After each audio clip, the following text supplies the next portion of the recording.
In today's video, I am going to explain muscles that inhibit trunk rotation. Particularly, I want to focus on ribcage rotation, thorax rotation. So, trunk rotation, thorax rotation is very important for athletic movement. It's important for throwing movement. It's important for running. It's important for a rapid direction change. Trunk rotation, very important for athletic movement. Then, let me explain muscles on anterior part and lateral part. Of course, back muscles are related to trunk rotation and stability. However, let me focus on anterior part and lateral part in this video today. Let's get started from superficial ab muscles. By the way, this is right side. This is left side.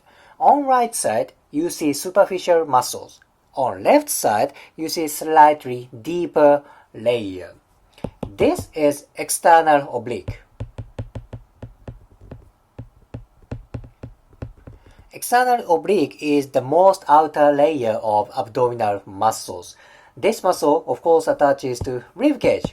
It's about this area. Thus, when this area gets tight, that of course inhibits trunk rotation, ribcage rotation. Then, if you go left side, one layer deeper, you see new muscle. This is internal oblique. This muscle, of course, attaches to ribcage. It's around costal cartilage. It's inferior border of ribcage. If external oblique or internal oblique get tight, that of course inhibits trunk rotation. I sometimes see athletes for treatment. Their ribcage around external oblique, internal oblique are sometimes tight. Their trunk rotation tend to get decreased. Thus, movement of ribcage, movement of thorax is so important for trunk rotation. Number one, external oblique. Number two, internal oblique. Then deep to internal oblique, you see this muscle. This is rectus abdominis.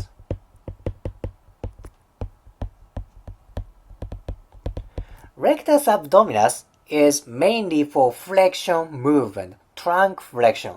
Thus, rectus abdominis is not that related to trunk rotation. But if you see its location, it's close to internal oblique and external oblique. Tightness around rectus abdominis, fascia around rectus abdominis affects for trunk rotation. I am not saying rectus abdominis directly affects for trunk movement, and that's not very common.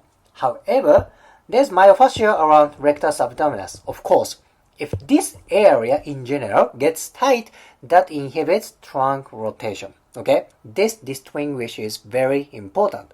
External oblique, internal oblique, and rectus abdominis. Plus, what's there? What's deep to these muscles? There is transverse abdominis.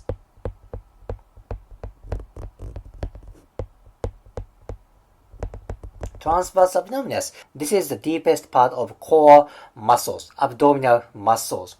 In general, many core muscles, well, I can say all the core muscles attaches around ribcage. What happens if there's an adhesion, tightness around ribcage? That of course diminishes trunk rotation movement. Very important place. Now, let me focus on right side, superficial part. And if you go up, there is chest muscle, shoulder muscle. What is this muscle? This is pectoralis major. Pectoralis major attaches to sternum, and part of pec major attaches to fascia of abdominal muscles. Fascia of abdominal muscles. That means pec major and abdominal muscles are continuous. There's one continuous structure from ab muscles to pec major. If pec major gets tight, that of course inhibits trunk movement. Pec major main function is of course shoulder movement. If you focus on origin, attachment, that attaches to fascia of abdominal muscles. So you can say there is problem if you have a tight pec major. Don't forget, this muscle attaches to sternum. I will talk about a relationship of sternum later, okay? Then if you go deeper part, this is pectoralis minor. Let's say pec minor. Pec minor attaches to rib cage. Thus, tightness of pec minor affects for rib cage movement. Not only that, superficial from pec minor, there is myofascia covering rib cage and pec minor. This is clavipectoral fascia.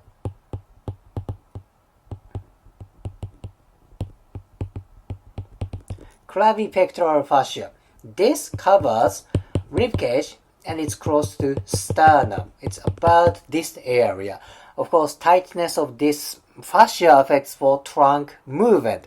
See, around chest area, around rib cage area, there are many muscles and many myofascia. If this area gets tight, no doubt there is tightness for trunk movement, trunk rotation. Now let me go to a little bit lateral part. Let me explain one muscle. That's this one. This is serratus anterior. Serratus anterior. There is myofascial connection between serratus anterior and external oblique, which I was just talking about. External oblique and serratus anterior are connected. If either or both serratus anterior external oblique gets tight, that affects for trunk movement. It's very, very important place. Now, let me talk about different kind of a trunk movement. Let me focus on trunk extension and trunk flexion. Do you remember? Pec major attaches to sternum right here. And of course, there are many ab muscles attaching around rib cage, right? External oblique, internal oblique, and rectus abdominis are here. They are all on anterior part, right? What happens if these muscles or myofascia get tight? Tendency is this tightness brings rib cage down, inferior part. It's like a hunching movement. Where is this rib cage coming from? It's from thoracic spines. You don't see thoracic spines, however, imagine there's thoracic spines like this. Sternum, rib cage, anterior muscles are of course on anterior part. You can imagine this, right? Rib cage attaches to sternum, like this. Then where are ribs going? It's going to thoracic spines. What do I want to tell you? So if fascia or muscles around sternum, rib cage get tight, that indirectly affect for thoracic spine movement. Do you remember? Anterior myofascial tightness brings rib cage down. Then what's going to happen for thoracic spines? It's hard to go to extension because anterior part is tight. Anterior part is shortened. You cannot go to thoracic spine extension. I believe this relationship is important. Same like trunk rotation. Thoracic spine extension is important for athletic movement. It's important for swinging movement and throwing movement. Thus, if somebody has tight thoracic spines, I sometimes focus on anterior part. Don't get me wrong. I focus on multifidus, erector spinae, back muscles for tight thoracic spines. However, as equally, I focus on anterior myofascia, anterior muscle tissue. This relationship is very, very important. So in today's video, I focused on rib cage muscles, abdominal muscles for tightness for trunk rotation. That's very important movement. Plus, at last, I was talking about anterior tightness affects for thoracic spine extension. I hope today's video helps for your understanding anatomy around rib cage. If you liked today's video, please hit the like button, comment and subscribe. See you next video.